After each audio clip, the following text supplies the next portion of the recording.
His Excellency, President of Hungary and Chairman of the Summit, Mr. Janos Adar. His Excellency, Prime Minister of Kingdom of Cambodia, Mr. Samdech Hun Sen. His Excellency Gilbert Hongbo, President IFAD. And His Excellency Mr. Lee Quinzin, President AIIB. Excellencies, ladies and gentlemen, my greetings to all of you. At the outset, I would like to thank the government of Hungary for inviting me to the Budapest Water Summit 2019. Being held in this beautiful city, rightly known as the spa capital of the world, I take this opportunity to convey the greetings of 1.3 billion Indians who believe to live in total harmony with nature and preserve it for future generations. Standing here at the birthplace of Amrita Shergill, a world-renowned 20th century Hungarian Indian painter, may I fondly recall her artwork that has etched the India-Hungary bond forever. I extend my heartiest congratulations to the President of Hungary, His Excellency Mr. Janos Adar, under whose leadership the government of Hungary is hosting the Budapest Water Summit 2019. Sir, your efforts are commendable. The theme of this summit, Preventing Water Crisis, reflects the prevailing situation world over. The situation is alarming in many places across the globe. According to WRI, 17 countries, including India, are facing extremely high risk of water stress, and 27 countries, high risk is, it is not just Middle East and Sub-Saharan Africa anymore, but water stress is creating shockwaves across the globe. Cape Town in South Africa and Chennai in India recently averted the day zero. Many states in USA facing paucity of water. Many countries in Europe are facing water scarcity that is only set to worsen with climate change. Water crisis present an unstable, dangerous situation. Water scarcity is not just about non-availability of drinking water, but it also increases risks of conflict and migration, threatens food supplies, poses risk for water-dependent industries. Given the increasingly challenging scenario, summits like these are powerful platform to contemplate pressing issues for mankind, to reflect on what we have achieved so far and decide future course of action through dialogue. From the dawn of history, rivers have played such a pivotal role in the life of people that every civilization came to be known as river valley civilizations. Rivers will always remain the lifeline for living beings. Hungary has been blessed with the abundant water resources, the Danube River, the Baltan Lake, Meskalaktapola Cave Thermal Bath, Lake Havis. This beautiful country has been blessed by nature and has done a commendable job in managing its water resources. Indeed, you are a role model for others. Rivers are essential for Indian economy, its society, its very civilizational essence. Several rivers flow through our country. They irrigate our farmlands and maintain our soil's fertility. Above all, they nurture our people. For us Indians, rivers are a manifestation of the divine. Their waters are so fundamental to our way of life as to be perceived as almost sacred. There is a shloka in one of our scriptures which goes like this: आपो हिष्ठा मयो भुव स्थान ऊर्जे दधातन महेरणाय चक्षसे यो व शिवत्तमो रस तस्य भाजयते न ऊषतीरीव मातरः. It means, I quote, water is life-giving nectar on the earth. It generates happiness. May it strengthen us with great energy. It's a great source of energy. It is the most beneficial elixir. It nurtures us just as a loving mother nourishes its offsprings, unquote. Water is an integral part of Indian belief and customs. It has always been given a sacred place in our centuries-old civilization. In the hands of Vedas, Upanishads, Puranas, and in the epics of the great work of Vedic scholars, the importance of water is often highlighted. The ancient wisdom of water conservation is a collective vision of our ancestors who wanted future generations to benefit from it. India is a home of 18% of world's human population, as well as 18% of the world's livestock population. But India has only 4% of the freshwater resources of the world. In fact, our per capita water availability is further reducing from 5,177 meter cube per year in 1951 to 1,545 meter cube in year to 2011. India suffers from recurrent droughts, with 16% of its area being drought prone. To make matters more complex, there is a significant spatial variation in groundwater conditions in the country. While our eastern and northeastern regions have abundant groundwater, parts of northwestern and southern India are groundwater stressed. I hail from one of the most water-stressed regions in the country, that is Rajasthan.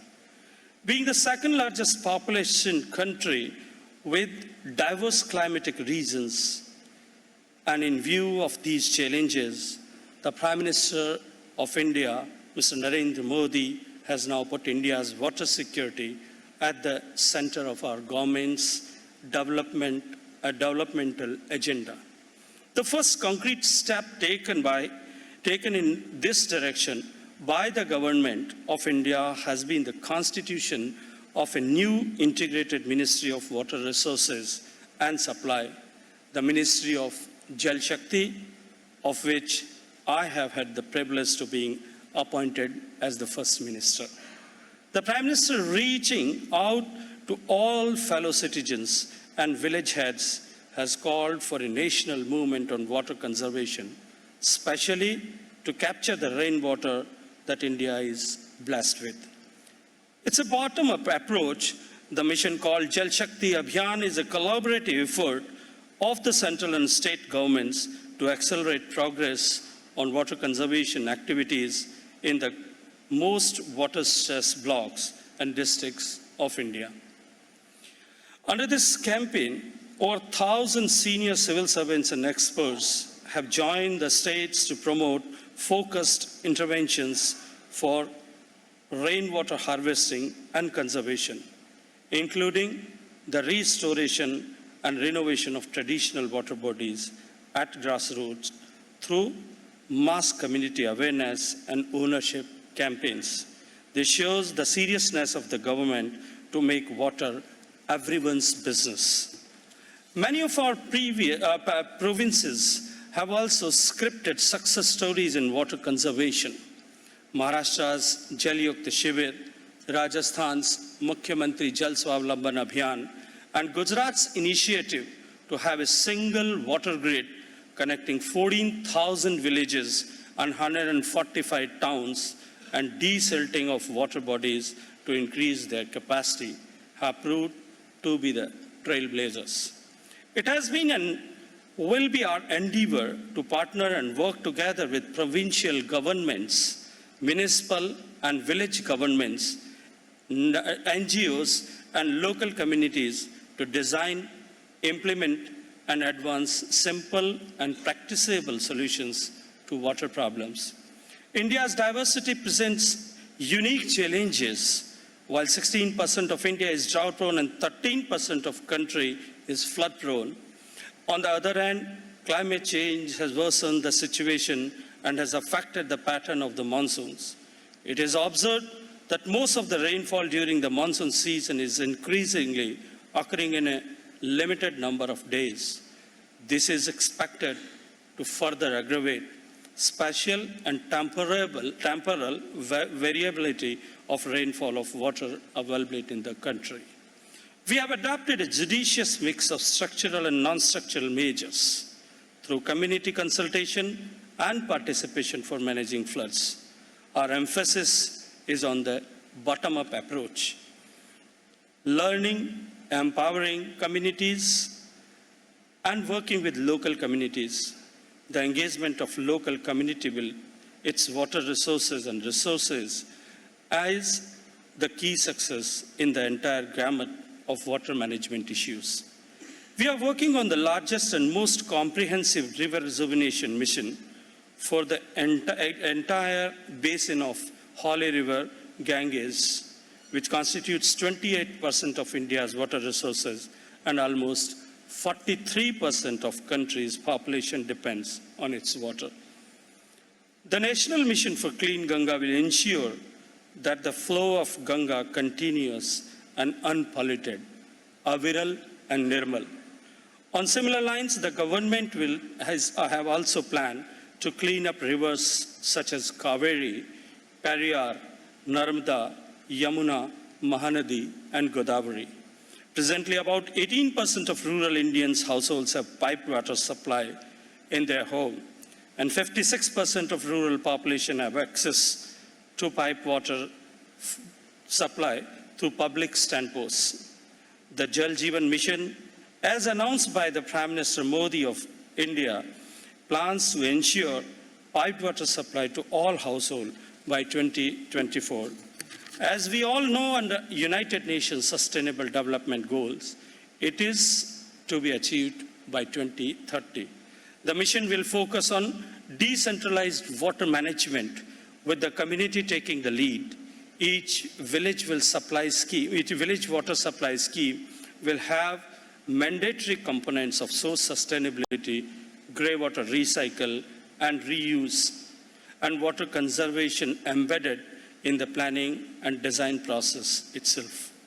This program needs huge technological inputs and innovation with implementation strategy with speed and on such a scale. This mission is backed up with the budget of about $51 billion. India is also working towards improving water use efficacy and ensuring sustainable withdrawals. We all are implementing major and medium irrigation projects at a cost of $11 billion, creating irrigation potential of 7.6 million hectares with emphasis on efficient water use practices. We are witnessing a new era of water use efficiency. Our National Aquifer Mapping Program is world's biggest program of its kind and envisages formulation of aquifer management plans to facilitate sustainable development of groundwater. So far, over 1 million square kilometers have been mapped and another 1.5 million will be mapped in the near future. Ladies and gentlemen, India shares its border with as many as 7 countries. To ensure mutual peace and development, we have a number of treaties with our immediate neighbors for the transboundary rivers, which are functioning effectively for several decades. India has presented a model for regional cooperation in water sector. I would like to mention here that India's water treaty with Pakistan, an agreement on the use of Indus waters that was signed in 1960.